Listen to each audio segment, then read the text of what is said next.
Bienvenido a un nuevo video de anatomía. En clases anteriores habíamos estado revisando los detalles óseos de todo el esqueleto. Por lo tanto, ahora vamos a pasar a la segunda unidad, donde estaremos revisando el sistema articular que permite el movimiento humano. El resultado de aprendizaje de esta unidad 2 es describir los componentes articulares del cuerpo humano. Dentro de los contenidos que estarás viendo este video tienen que ver con la introducción a la artrología, que es el estudio de las articulaciones. Ahí estaremos revisando, por ejemplo, cuáles son los tipos de articulaciones que existen, los subtipos de cada una y también los elementos de un tipo de articulación que se llama articulación sinovial. A modo de introducción, la artrología es el estudio de las articulaciones, las cuales se definen como un conjunto de partes duras y blandas que une dos o más huesos entre sí. Según la nomenclatura internacional, se clasifica los tipos de articulaciones según el tejido interpuesto, o sea, el tejido que queda entre un hueso y otro. De este modo, por lo tanto, vamos a tener tres tipos de articulaciones. Las fibrosas, que tienen tejido fibroso intermedio, las cartilaginosas, que tienen un cartílago intermedio, y las sinoviales, que tienen en su cavidad interna una membrana sinovial que secreta líquido sinovial. Estos tres tipos de articulaciones van a tener, por lo tanto, tres grados de movilidad distintos, siendo las menos móviles las fibrosas y las móviles las sinoviales. Para comenzar nuestra descripción de los tipos de articulaciones, vamos a comenzar con las articulaciones fibrosas, donde vamos a tener las confosis, las suturas y las sindesmosis. Las articulaciones fibrosas son aquellas que la unión entre los huesos está dada por interposición de tejido fibroso. Existen tres subtipos de articulaciones fibrosas: las suturas, que presentan fibras cortas, las confosis, que presentan fibras muy cortas, y las sindesmosis, que presentan membranas con fibras muchísimo más largas. Acá tenemos representadas las gonfosis, que en sí son las uniones entre la raíz del diente con la cavidad alveolar, ya sea del hueso maxilar o la mandíbula. Y esta unión, como podemos ver, es a través de fibras muy cortas. Luego tenemos las suturas, que son las uniones principalmente entre los huesos de la cabeza. Existen principalmente tres tipos de sutura. La sutura tipo dentada, como es el caso de la sutura sagital entre ambos parietales y la sutura lambdoidea entre los parietales con el occipital. Tenemos la sutura biselada, como la sutura escamosa entre el temporal y el parietal. Y la sutura plana, como por ejemplo la sutura palatina media entre los procesos palatinos de ambos maxilares.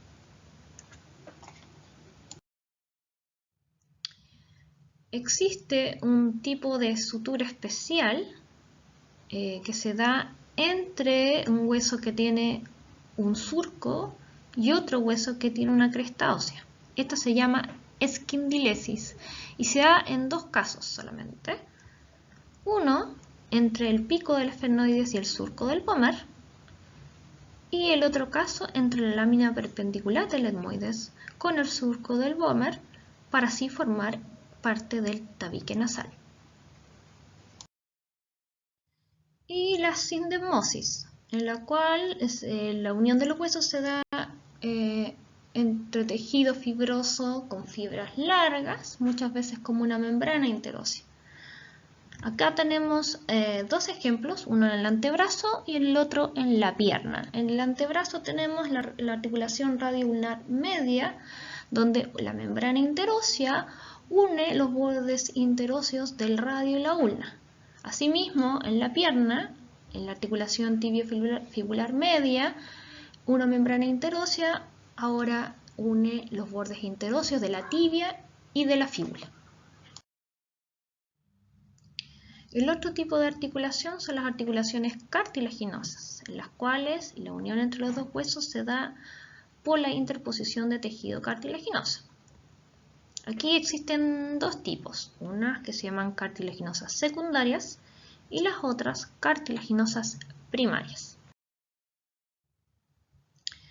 Las cartilaginosas primarias son aquellas donde la unión entre los dos huesos es a través de un cartílago hialino que con el tiempo se osifica. Aquí vamos a tener tres ejemplos. El primero y el más clásico es la placa epifisiaria, que es el cartílago de crecimiento en el caso de los huesos de los niños, que termina por desaparecer y así los segmentos de los huesos se fusionan entre sí en un solo hueso.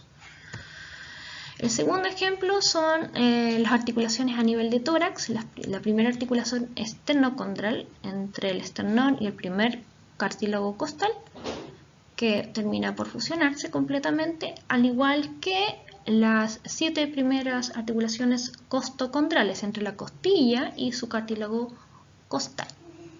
Y el tercer ejemplo es la articulación esfenobasilar entre el dorso de la silla turca del esfenoides con el proceso basilar del occipital, donde con el tiempo estos dos huesos terminan completamente fusionados entre sí.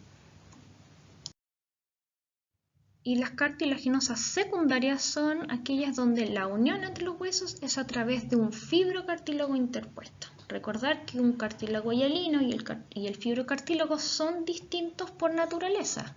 El cartílago hialino tiene fibras solo de tipo 2 que resisten compresión, mientras que el fibrocartílago es una combinación entre fibras 1 y 2 que permiten que, por lo tanto, este cartílago resista fuerzas compresivas y también de torsión y tensión. Acá tenemos dos tipos. Una es la sínfisis, o como la sínfisis púbica, que es la unión anterior entre ambos coxales. Y la otra bastante clásica es la anfiartrosis, representada por el disco intervertebral que une los cuerpos vertebrales entre sí. Y finalmente tenemos las articulaciones sinoviales. Aquí veremos los subtipos que tiene la articulación sinovial, que se clasifican según la forma articular de la superficie articular, y veremos luego los elementos que conforman esta articulación. Existen 6 subtipos de articulaciones sinoviales. Primero tenemos las bisagra y el pivote, que tienen un grado de libertad de movimiento. Luego tenemos la condilia y la celar, con 2 grados de libertad de movimiento. Y finalmente tenemos las esferoideas, que tienen el mayor grado de libertad de movimiento, 3 de hecho. Y las planas, que por sumatoria de deslizamientos son capaces de realizar también, son multiaxiales en movilidad. Acá tenemos las bisagra, o gínglimo también. Esta articulación se mueve en un solo eje, en el eje transversal. Y es una articulación donde un hueso va a aportar con una tróclea y el otro hueso va a aportar con una cresta ósea más 2 carillas divergentes. Un ejemplo claro de este tipo de articulación es la articulación húmero-ulnar, en donde tenemos un húmero que tiene una tróclea y tenemos la ulna con una incisura troclear. Como pueden ver, las articulaciones sinoviales, al moverse en un solo eje y en el eje transversal, por lo tanto, son capaces de hacer flexión y extensión. Y aquí tenemos 4 ejemplos de articulaciones tipo bisagra. Tenemos la patelofemoral entre la patela y la tróclea femoral. Tenemos la talocrural entre la tróclea del talo y la mortaja tibiofibular.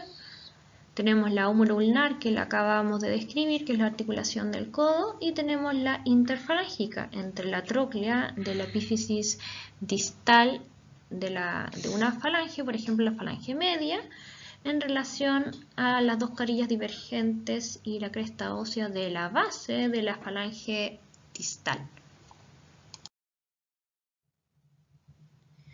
La sinovial en pivote es aquella que se mueve en el eje vertical.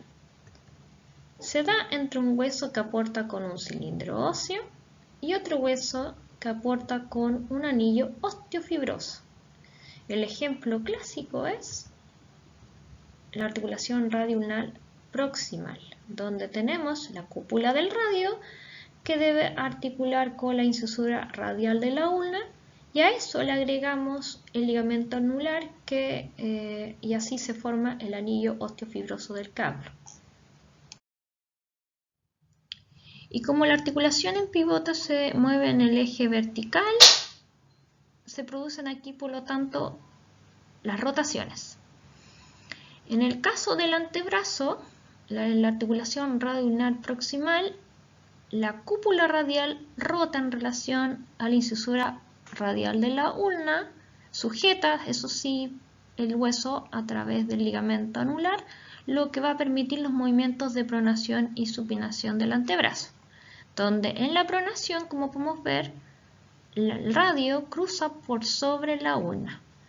Este movimiento también es posible gracias al extremo distal, donde tenemos la otra articulación que es la radioulnar distal, que también es un pivote, pero es un pivote incompleto, donde la incisura ulnar del radio desliza sobre la cabeza de la ulna, como pueden ver ahí. Y el otro ejemplo clásico del pivote es la articulación atlantoaxial media, compuesta entre el arco anterior del atlas, que desliza sobre el anillo, el cilindro óseo que vendría siendo el proceso odontoides del axis. Y esto va a permitir, por lo tanto, 45 grados de rotación derecha y 45 grados de rotación izquierda del cuello. Y el último ejemplo son las articulaciones interfacetarias lumbares, que por sus superficies articulares curvas de las facetas también corresponden a un tipo de pivote incompleto. Otro subtipo de articulación sinovial es la articulación celar o en silla de montar. Como la palabra lo indica, la articulación es semejante a una silla de montar, donde es convexa en un sentido, por ejemplo en el eje transversal, y es cóncava en el sentido contrario, eje por ejemplo sagital. Y la superficie articular que debe articular, por lo tanto, con esta superficie tiene que ser exactamente recíproca para así poder articular. Un ejemplo clásico de este tipo de articulaciones es la articulación trapecio-metacarpiana, que es la articulación que permite los movimientos de posición del pulgar, donde tenemos una faceta para el trapecio en la base del primer metacarpiano que debe articular con una faceta para el primer metacarpiano del trapecio, ambas con superficies cóncavo-convexas o convexo-cóncavas de manera simultánea. Al moverse en el eje tanto transversal como eje sagital, esta articulación puede hacer movimientos de abducción-aducción y flexión-extensión, que en el caso del pulgar es evidente porque la combinación es lo que permite los movimientos de posición del pulgar. Otras articulaciones que son representativas de una articulación celar es la articulación calcáneo-cuboidea y la articulación esternoclavicular entre la escotadura o incisura clavicular del manubrio esternal con la carilla articular external de la epífisis external de la clavícula. Otro subtipo de articulación sinovial es la articulación condílea o elipsoidea. Esta articulación se produce entre un cóndilo que aporta un hueso con una cavidad glenoidea que aporta otro hueso. La articulación se mueve en dos ejes, en el eje transversal y en el eje sagital, lo que permite 2 grados de libertad de movimiento y por lo tanto en esta articulación se pueden producir movimientos de flexión-extensión y de abducción-aducción.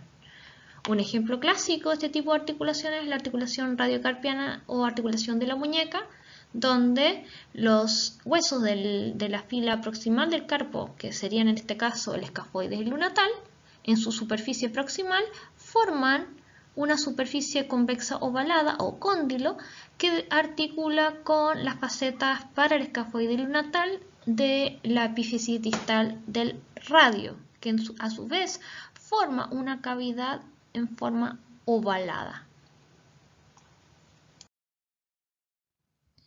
Existen tres formas de articulación condilia. Está la condilia simple, la bicondilia y la condilia doble. La articulación condilia simple es la articulación condilia clásica entre cóndilo y cavidad. Ya describimos la radiocarpiana, ¿cierto? Que teníamos un cóndilo con una cavidad, y aquí tenemos dos ejemplos más. Tenemos la articulación metacarpofalángica entre el cóndilo, ¿cierto? Que es de la cabeza de un metacarpiano, con la cavidad glenoidea de la base de la falange proximal de un hueso determinado. Y la otra articulación es la húmero-radial, entre el cóndilo humeral y la cavidad radial del radio. Luego tenemos la bicondilia. En la bicondilia tenemos un hueso que aporta con dos cóndilos que articula con otro hueso que aporta dos cavidades glenoides para poder articular con estos cóndilos. Un ejemplo clásico es la articulación occipito-atlantoidea o articulación C0-C1 de cabeza y cuello, donde el occipital aporta con los cóndilos occipitales y el atlas con las cavidades glenoides. Y el otro ejemplo es la articulación femorotibial, entre los cóndilos femorales y las cavidades glenoideas de la tibia. Y la otra forma de condilia es la condilia doble. En esta es un hueso el que presenta dos cóndilos que debe articular con dos huesos que aportan cada uno con una cavidad. El único ejemplo conocido es la articulación temporomandibular o ATM, donde tenemos, en este caso, dos huesos temporales que cada uno va a aportar con una fosa mandibular que van a articular con los dos cóndilos mandibulares de un hueso mandíbula. Siguiendo con los subtipos de articulaciones sinoviales, tenemos la articulación esferoidea, la cual se caracteriza por la articulación entre una esfera o cabeza que se articula con una cavidad o fosa. Este tipo de articulación se mueve en los tres ejes posibles, por lo tanto tiene 3 grados de libertad de movimiento, donde por lo tanto es posible los movimientos de flexo-extensión, ABD, ABD, ADD y rotación medial y lateral. Un ejemplo clásico de este tipo de articulaciones es la articulación del hombro o glenohumeral, donde tenemos la cabeza del húmero que articula con la cavidad glenoidea de la escápula. Y otro ejemplo clásico de articulación esferoidea es la articulación coxofemoral, que es la articulación de la cadera, donde tenemos la cabeza femoral que articula con el acetábulo del coxal, que corresponde a una fosa o cavidad. Y el último subtipo de articulación sinovial son las articulaciones planas. Como lo indica la palabra, se da por la unión entre superficies articulares lisas o planas, normalmente facetas, ¿ya? Ejemplo de aquello es la articulación interfacetaria cervical, donde las facetas inferiores de una vértebra suprayacente articulan con las facetas superiores de la vértebra infrayacente. Los deslizamientos entre ambas van a permitir movimientos de flexión, extensión, inclinaciones laterales y rotaciones por sumatoria de estos deslizamientos. Otros ejemplos de articulaciones planas tenemos, aparte de las articulaciones interfacetarias cervicales, tenemos las articulaciones interfacetarias torácicas, que se da exactamente lo mismo. También tenemos la articulación acromioclavicular entre la carilla plana del el acromion y la carilla, en este caso acromial, del extremo acromial de la clavícula. Y también los deslizamientos que se producen entre los huesos del tarso y los huesos del carpo.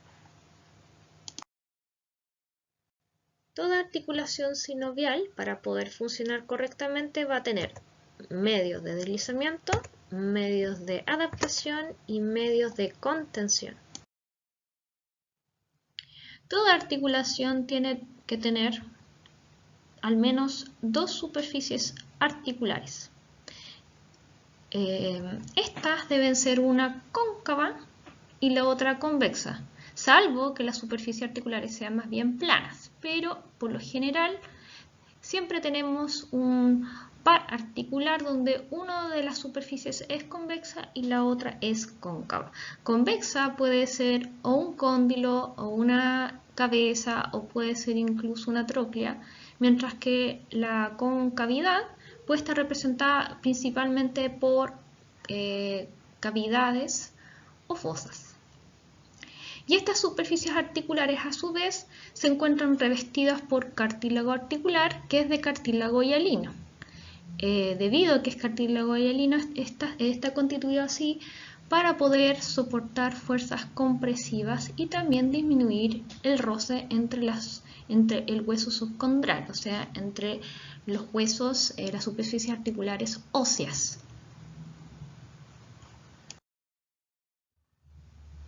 Además, para poder disminuir aún más el roce y para poder nutrir la articulación, en este caso el cartílago principalmente, que es avascular, tenemos una membrana sinovial que va a tapizar la cavidad interna de la cápsula articular. Esta membrana sinovial lo que va a hacer es secretar líquido sinovial, que como dije antes, tiene por un lado la función de nutrir el cartílago y también disminuir el roce, entonces actúa como una especie de lubricante articular. Acá, en esta imagen, tenemos por ejemplo la membrana sinovial de la articulación glenohumeral. Como dije antes, la membrana sinovial se encuentra tapizando internamente la cápsula articular. De hecho, aquí está representada en este esquema con rosado, siendo la cápsula la que se encuentra pintada de celeste. La membrana sinovial además va a formar compartimientos. Respecto al tendón, lo va a envolver y va a formar lo que se llama la vaina sinovial, que básicamente es una funda que protege el tendón de los roces, gracias a que en su interior también tiene líquido sinovial que disminuye el roce del tendón durante la contracción muscular. Y por otro lado también tenemos las bursas o bolsas sinoviales, que son realmente cojines llenos de líquido sinovial que se interponen entre el tejido blando y el tejido duro, o sea, el hueso, para justamente impedir el daño sobre el tejido blando, sea por compresión o por roce. Algunas superficies articulares tienen la particularidad que sus superficies no son muy congruentes. Es decir, por ejemplo, tenemos cavidades que no son lo suficientemente amplias o suficientemente profundas para poder contener, por ejemplo, cóndilos o cabezas. Para eso es necesario adaptar esta superficie. El cuerpo humano tiene una manera de hacerlo y lo hace a través de la inclusión de un fibrocartílago que puede ser de dos formas: a través de un labrum o a través de un menisco. En este caso tenemos las cavidades glenoideas de la tibia, las cuales, como pueden observar, son cavidades poco profundas si las comparamos con los cóndilos femorales, que son muchísimo más convexos respecto a las cavidades. Por lo tanto, la congruencia articular, o sea, el encaje, es bastante bajo. Para poder mejorar, ¿cierto? Resolver este problema, se interpone o se coloca lo que son los meniscos sobre las superficies articulares para así poder aumentar la profundidad de estas cavidades. Y como pueden ver, es un fibrocartílago que se aplica sobre, en este caso, la superficie articular. En este caso, estos meniscos tienen forma circular, media en forma de C, y lo que hacen es ser más altos en sus extremos laterales y ser menos altos o gruesos en sus extremos mediales, de manera de artificialmente generar mayor concavidad para estas cavidades y así contener mejor los cóndilos femorales. Entonces lo que están haciendo los meniscos es adaptar la poca profundidad que tienen las cavidades glenoideas para poder contener los cóndilos femorales. La otra forma de adaptación es lo que se conoce como un labrum, el cual es un fibrocartílago que se usa para ampliar una superficie articular que es muy pequeña y se aplica, como pueden ver, en todo el contorno de esa cavidad. El caso máximo de un labrum, en este caso, es el labrum glenoideo, el cual se usa para ampliar la cavidad glenoidea, que es muy pequeña en comparación con la convexidad de la cabeza del húmero. Y otro ejemplo, menos importante que el labrum glenoideo, es el labrum acetabular, que cumple la misma función. En el caso del labrum acetabular, la congruencia entre el acetábulo y la cabeza del fémur es mayor, o sea, encajan mejor si ustedes observan respecto a la cabeza del húmero, respecto a la cavidad glenoidea de la escápula. Pero, como esta articulación debe soportar la carga corporal, en este caso, necesita aún más congruencia de lo normal, y para eso vamos a tener el labrum ampliando la cavidad para así poder encajar y albergar mejor la cabeza del fémur. Y otra situación que es bastante común es cuando las superficies articulares realmente son muy difíciles que encajen una con otra. Por ejemplo, aquí tenemos las superficies articulares de la articulación temporomandibular, la articulación de la mandíbula. Por parte del temporal tenemos dos superficies articulares, que es una concavidad, que es la fosa mandibular del temporal, más una convexidad, que es el cóndilo temporal. Estas dos superficies tienen que encajar con el cóndilo de la mandíbula. Como pueden ver, es muy difícil que estas tres superficies puedan encajar entre sí. Para eso se instala entre estas superficies articulares lo que es un disco articular, que en este caso es un menisco tipo fibrocartílago, para poder adaptar las superficies para que logren encajar y así la articulación pueda existir. Una vez que las superficies articulares se encuentran revestidas y en algunos casos adaptadas, ahora es necesario mantenerlas unidas, y para eso existen los medios de contención. El primer medio de contención es la cápsula articular, la cual es un manguito de tejido conectivo denso y regular para rodear completamente la articulación y generar un ambiente capsular interno, cavidad articular, y uno externo de manera hermética.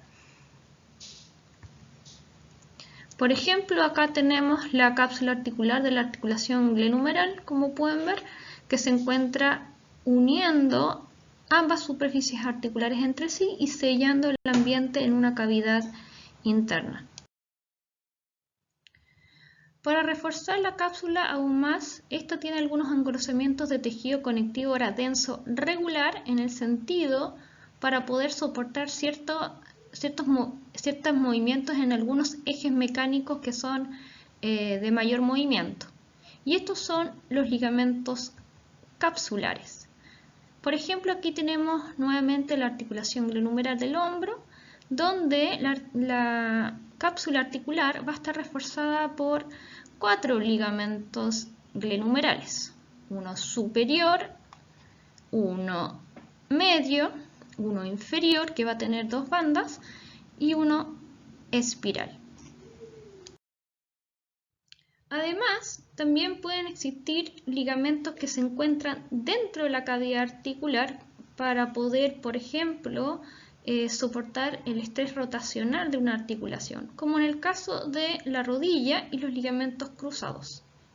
Como podemos ver acá, tenemos el ligamento cruzado anterior y ligamento cruzado posterior que se encuentran dentro de la cavidad articular y no reforzando la cavidad articular.